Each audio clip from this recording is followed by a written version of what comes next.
This is Lex Talk Show, where we talk about legal innovation and technology, vision, trends, and tools for the modern lawyer.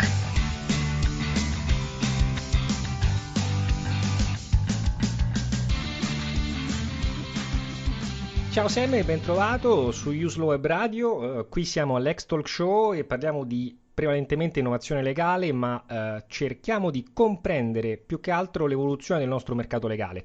Come italiani siamo sempre interessati e attenti alla dinamica del mercato legale americano e tu hai insomma una rivista che diciamo che ha fatto qualche esperienza e qualche numero in questi anni.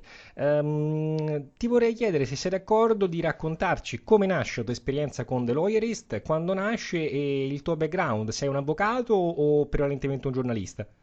Sure, happy to talk about that. I am a lawyer, and I practiced for about 10 years, mostly with my own law practice. And what I did was I sued debt collectors, and I defended people who were sued by debt collectors. And that was the bulk of what I did. I'd been writing Lawyerist most of that time, and we have sort of the long version of the story up on the site if you click on About.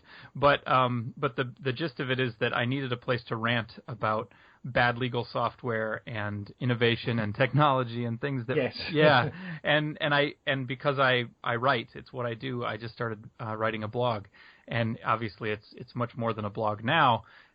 So about 4 years ago, I think, is when I sold my law practice and started closing it down, and now Lawyerist is my day job. So it's been around since about late 2006, early 2007, I think. Per i nostri ascoltatori, ci dai qualche numero del Lawyerist come utenti e quanto siete grossi come redazione? Oh, sure. We have two of us are full-time, three of us are part-time. And so there's 5 people working on Lawyerist, and then we have about 24 people who contribute to Lawyerist, most of them regularly, some of them occasionally. We publish twice a day right now. We have about 400,000 page views a month, which is about 150 to 175,000 visitors. And we know that we have our own podcast, and we get about 12,000 downloads a month on that. So I guess and then we have an email list, which is about 16,000 email subscribers. I mean, there are other numbers. We think that we're one of the largest publications and communities of solo and small firm lawyers in the United States, at least, if not the world. So. Vedi Sam, dal nostro lato l'America è sempre molto più avanti, e soprattutto per quanto riguarda il legal marketing ci siamo immaginati che mentre noi abbiamo iniziato l'altro ieri, voi abbiate un quadro completo e molto consolidato del discorso. Ma è davvero così? I vostri avvocati ne sanno di legal marketing? Yeah, it's interesting that you say that, because lawyers are still, in the United States, lawyers are still kind of figuring out what legal marketing ought to be and look like, because I mean, first of all, it wasn't that long ago that advertising was made legal in the U.S. I mean, I think it was in the 70s, but it feels like it wasn't that long ago. And because most law firms here are solo and small firms, legal marketing resembles more sort of small business marketing, the kind of stuff you would see in your own town, rather than the sort of the national brands that are out there. But that is starting to change as smaller firms and mid-sized firms start to realize bigger marketing budgets. There's an interesting conflict. So some law firms still don't even have websites. Some law firms have very old websites that aren't very good to look at or use. And then you have companies that are spending tens of thousands of dollars on marketing. And so there's sort of a broad spectrum. And in general, I would say most of the opportunity right now seems to be in online marketing, and that takes a number of different forms. Marketing through Google, and that's both paying somebody to optimize your site for search so that people find it when they're looking for things. And it's also placing those ads. I know you can pay up to something like $400 some just for a click on certain types of legal matters, because obviously you hope that it's targeted well enough that that person will become a client and you'll make tons of money off of them. Sure. So I would say websites and building that search profile and paying for search traffic are probably one of the fastest growing things right now. But there's also so many opportunities to do more word of mouth marketing, right? You know, that traditional person-to-person marketing has not gone away. And in fact, it's probably one of your best sources of clients still. But now you can do that word of mouth marketing and that personal networking on social media. You can do it on Twitter and Facebook and LinkedIn, sort of. But you can also do it through a blog. You can do it through forums. And you can do it through a podcast, honestly. And it's just letting people get to know who you are so that they know you, they like you, and they trust you, ideally. And that's what it is. And I think it'll be interesting to see what develops in Italy now that you can advertise, because you know, the U.S. experienced a broad spectrum of different approaches to marketing, from billboards on the highway and flashy TV ads to you know, quiet, demure ads and websites that don't really do all that much marketing. So it'll be interesting to see what develops. But I think what you'll see happen is that with advertising, you'll start to see some lawyers who are able to scale their practice and make more money from more clients and attract more clients. And so you might see a few larger companies and firms develop out of that. But who knows? It'll be interesting to see what happens. Grazie Sam, passiamo a parlare di legal tech. Quando si parla di legal tech, ovvero legal technology, qui si immaginano software gestionali, si immagina qualcosa che, sai, adesso c'è il processo civile telematico che può avere margini di tecnologia e necessariamente noi, come dire, storicamente gli avvocati non hanno, ecco, un ottimo rapporto con la tecnologia. Ci dai uno spaccato del rapporto americano tra legal tech e avvocati? I mean, it's starting to become fairly developed in the United States. Although there's a few things going on. We're seeing more and more legal tech startups, but you know, the legal profession, your customer base is fairly small compared to, say, everyone in the U.S., which is the customer of many startups like Facebook or people who want to become the next Facebook or Apple or whatever. They're marketing to everyone, whereas legal tech companies are mostly marketing to lawyers and law firms, and that's a smaller demographic. Now, you can go international with it, like some companies are, but it's a smaller vertical, I guess you could say, a segment of the market. But it's actually pretty exciting. There's a lot going on. There's a lot of new companies coming out, and I would divide it into maybe two big categories.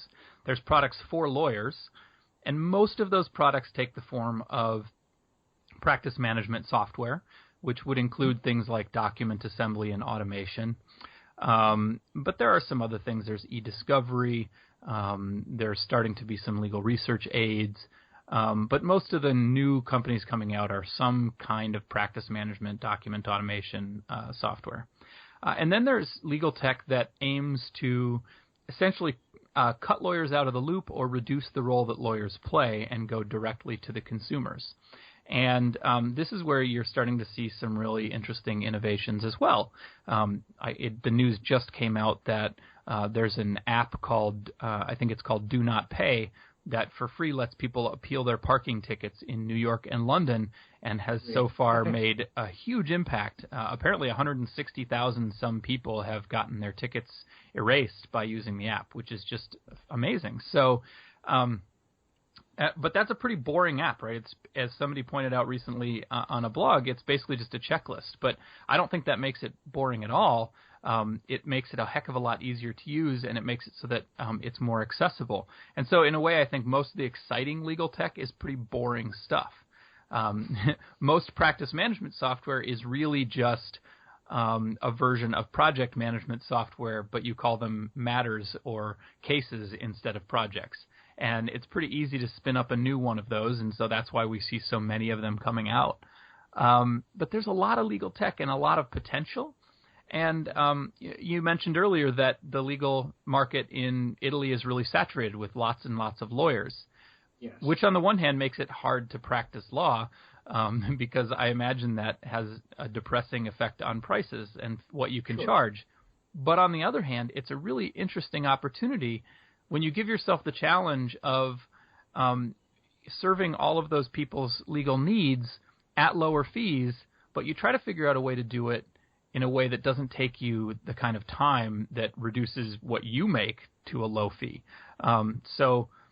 We've got somebody who's developed an app that can solve 160,000 people's problem for free in this case, where it wouldn't have been worth any lawyer's time to take any of those cases. Now, I'm pretty sure that guy could charge $5 per appeal, or per ticket, and he would also be making a killing. And so it's pretty interesting when you try to figure out how to solve problems cheaply for a ton of people. There are some interesting opportunities, and tech becomes a way to bring those opportunities to life for everyday people. And I think that's kind of exciting. So, you can certainly start using project management software that's branded as practice management software for lawyers.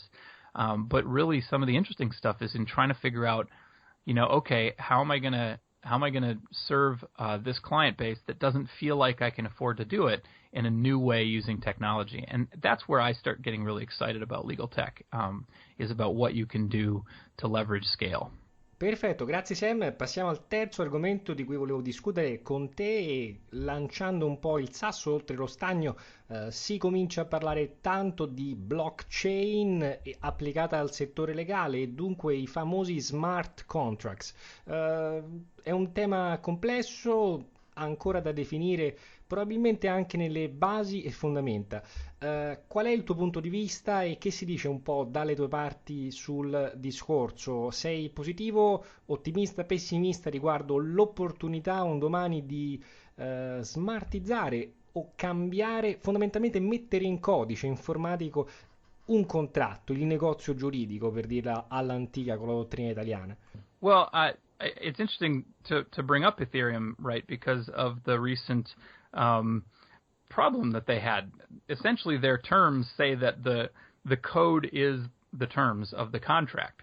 And so you had a hacker come in and say, well, the code allows me to do this. And it was a bug. Nobody really wanted the hacker to be able to do this. But essentially, he came in and said, wow, the code allows me to essentially suck millions of dollars out of this account. And because the code allows it, and because the terms say that the code is the terms, it wasn't actually hacking. It wasn't actually illegal.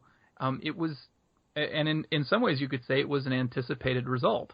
So it sort of revealed a problem in relying on code to replace contracts, this idea of smart contracts. I'm optimistic that we can overcome that and figure out a better way to address that situation. But it was certainly an interesting hiccup along the way.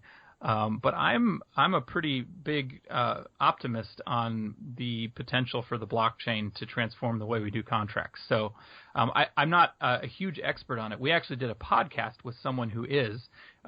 His name is Marco Santori, and he was one of our earlier podcasts. So if people are interested in hearing from an expert, or maybe you'll interview him. He has an Italian name, but I don't know if he speaks Italian. But he is a New York lawyer who is, I think New York. Maybe he's a California lawyer, but he is definitely very knowledgeable about the blockchain and Bitcoin and the potential for its use in law. So it's really fascinating, and I know a bit about it, and I think it'll be interesting to see how these early road speed bumps get solved and smoothed out, and how we move forward with smart contracts. Assolutamente. Senti Sam, tornando a un discorso leggermente indietro, mi domandavo, ma legal marketing, social media tools, il rapporto con i vostri avvocati, per quello che vedete, qual è? LinkedIn, Facebook e altri, qual è la scaletta di priorità? E avvocati giovani, meno giovani, incide sull'utilizzo dello strumento tecnologico? Sure.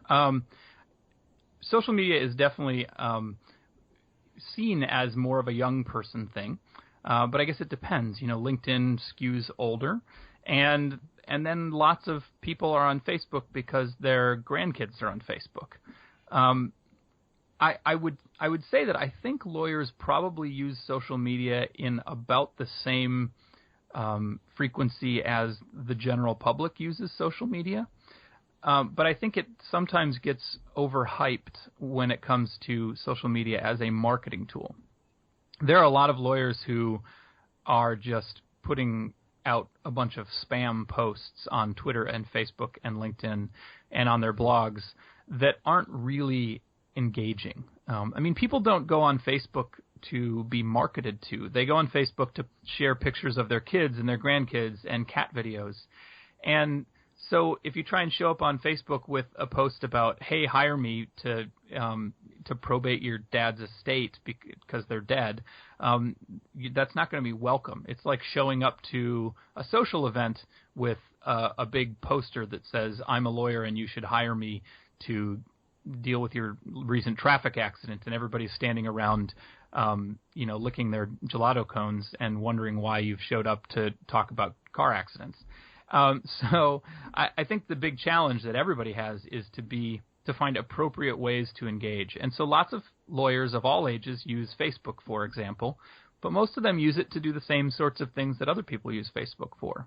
And I think that's right. I think having your friends on Facebook and extending your network on Facebook is just as valuable as doing it offline by going to coffee shops and going out to dinner and watching sporting events and things like that. That's how you network. And so I think that regardless of age, the people who are using social media are mostly doing it in those ways, and so they don't think about it as marketing. And so when we talk about who is using social media and how many people are using it, and we tag that how many lawyers are using it and how many of them are doing it as marketing, I think the numbers get skewed a bit because as a lawyer, everything that you do is marketing, right? All of the relationships that you have are potentially referral sources. And so I don't have specific numbers right now on how many lawyers of different ages are using these different platforms, but I suspect that it looks very similar to the general population, although maybe a little bit lower. Because lawyers are not super tech savvy as a profession. Perfetto, senti, ma a livello di struttura, hai l'impressione che stia cambiando la struttura tipica dello studio legale? Immaginiamoci anche la segretaria di studio. Non credi che la tecnologia possa modificare sia strutturalmente uno studio legale che le competenze che deve avere anche la parte, diciamo, di assistenza di uno studio, quindi assistenti agli avvocati, segretarie e così via? Absolutely. I think that one of the hardest parts about innovation is that most of us solo and small firm lawyers are too busy doing legal work to make time to figure out how to integrate technology into our law practices. But so the first step is, yes, you have to make room for that, whether it's bringing on someone else whose job is to pay attention to these things and to adopt new technologies and to figure out new innovative ways to serve your clients, or just to carve out time yourself to do it. But as soon as you start doing that, yeah, the roles absolutely change. Lawyers need to do legal work, but if you are figuring out how to automate documents and streamline the process of getting your clients served, maybe you need someone whose job is to administer that first part of the process. Maybe you need a secretary to manage all of the new intake that you're getting as a result of your different approach to marketing. So I think what we see is, yeah, most firms that start to adopt technology and innovative approaches to practicing law and serving clients start to look different. It's not just one lawyer doing everything, or even a lawyer and a secretary doing everything. It's one person is responsible for managing the files. One person is responsible for intake. One person is responsible for actually meeting with clients and using their legal judgment, and maybe that's the role that the lawyer still occupies. The piece that I would say that's really important is remember that you're the lawyer and you are ultimately responsible for everything that goes on at your firm and for the legal advice that your firm gives. And so in the U.S., some lawyers really outsource innovation, right? They go just hire a consultant and say, here, give me technology or do my marketing for me. And the problem is now you have somebody else who's making recommendations that maybe you don't understand because you don't understand technology. Or they're doing marketing for you that maybe is violating some of the ethics rules. And so I think it's really, really crucial for lawyers to have a foundation in whatever it is that their firm is doing. And We talk about basic technological competence.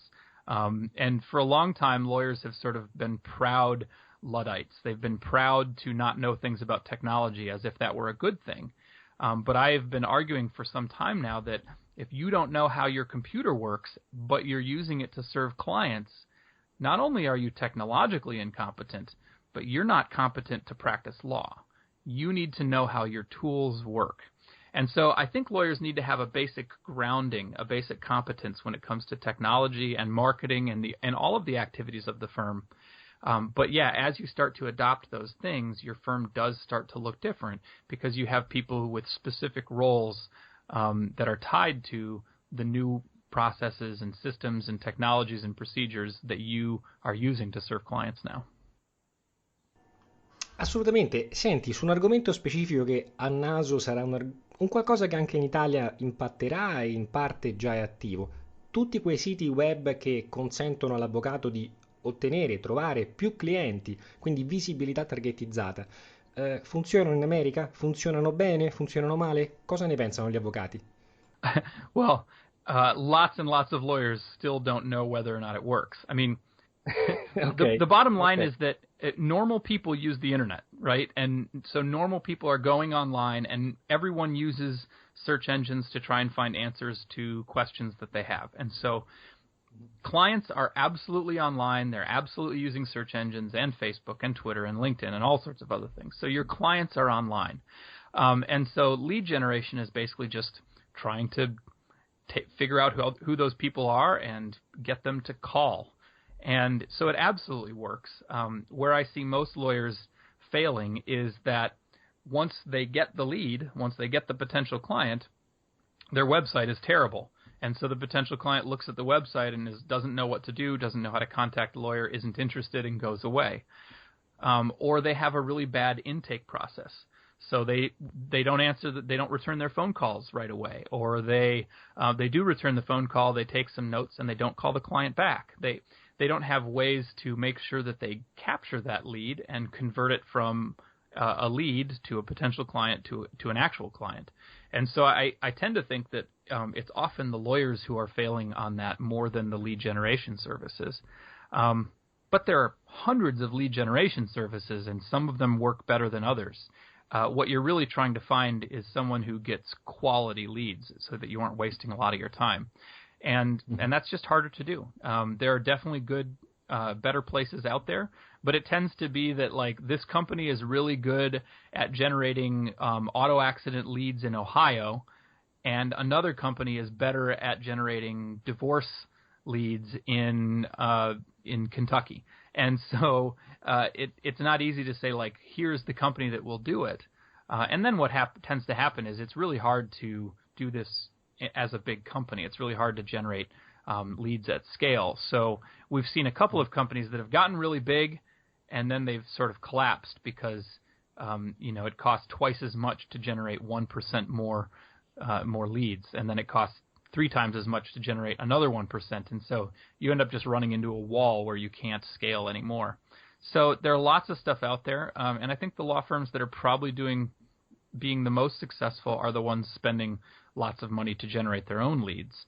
But there are definitely other ways to do it out there, and some of them are very successful. And it's been interesting to hear from lawyers who are relying on some of those sources.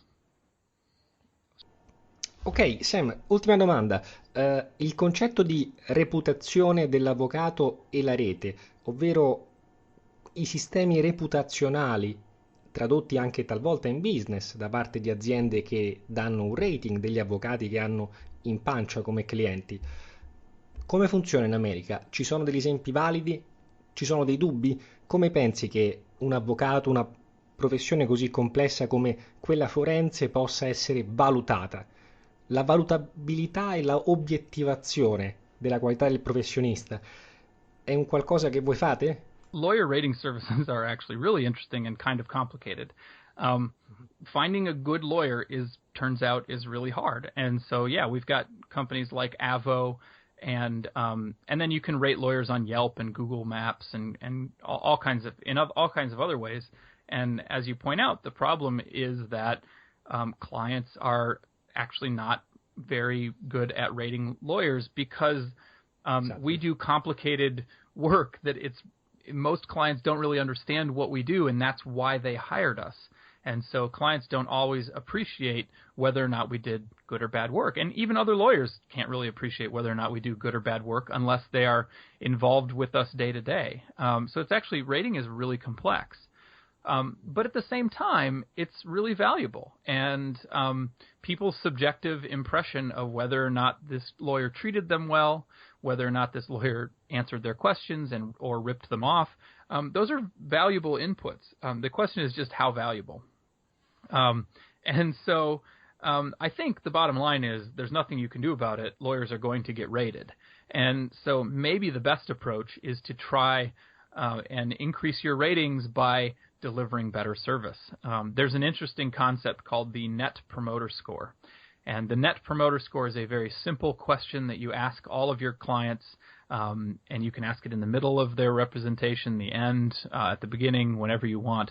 But what you're trying to find out is essentially what you ask is, on a scale of 0 to 10 or 1 to 10, how likely are you to recommend this firm or this lawyer to your friends and family? And there are all kinds of other survey questions you might want to ask, but if you're actually trying to figure out, are you successful with your clients? Do your clients like you? Are they happy with you? This question is a proxy for all of those.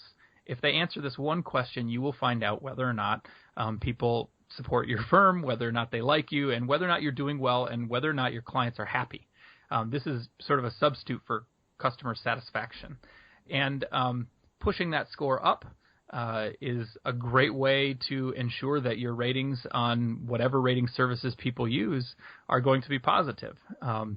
Lots of lawyers try to combat those ratings. They want to force people to take them down. And that's just a terrible way to go about it. The better way to go about it is just to make sure that your customers are happy with you. And then even if you get a couple of bad ratings, they're going to be so massively outweighed by the positive ratings that it's not going to be all that important. So I put together a post on Net Promoter Score after I learned about it, and you can find that on the website. And it's a really interesting concept, and I think it translates just fine, and it's a really good way to sort of get an idea of, are you actually making your customers happy or not? Because it kind of doesn't matter whether or not they're right about the quality of the service you gave them. What they care about is, do they feel like they got good service? And even if it's that's not the same thing as the reality of the quality of the service, it's still a valuable metric. Nobody wants a lawyer who's a jerk to them, even if that lawyer gave them great legal advice. And so it's not the only thing, but it's certainly a valuable thing. And I think firms should absolutely make sure that they're giving quality legal services, but they should also make sure that their customers are happy with those services. And I think Net Promoter Score is probably a really effective way to do that. It's used by lots and lots of companies, big companies, small companies, and I think it should be used more by lawyers too. It's one measure, but it's a really useful measure, and I think it's a partial answer to the problem or the issue or the concern about lawyer rating services. Sam, grazie davvero, penso che sia molto interessante aver ascoltato anche per i nostri avvocati che ascoltano il tuo punto di vista, perché chi meglio di te, fondatore e caporedattore di una rivista che parla quotidianamente a così tanti avvocati americani di dimensioni come studi, piccole e medie, chi meglio di te può darci uno spaccato effettivo e rappresentare un po' il polso della situazione oltreoceano? Io credo che questo tipo di incontro possa essere veramente apprezzabile e credo che sia un tipo di discussione probabilmente molto proficua per l'avanzamento anche del nostro percorso. Io ringrazio anche a nome della radio, Use Web Radio, la tua partecipazione e disponibilità, e sei naturalmente reinvitato a parlare dopo l'estate su temi e argomenti simili. Per questa puntata è tutto, ci vediamo come sempre mercoledì prossimo su Use Web Radio, ore 14:30 per Lex Talk, lo show che tratta di innovazione legale, condotto da Alessandro Palombo. Ogni volta interviste a esperti, riferimenti o comunque persone protagoniste del mercato legale di oggi e input su quello che il mercato legale sarà domani. This is Lex Talk Show, where we talk about legal innovation and technology, vision, trends, and tools for the modern lawyer.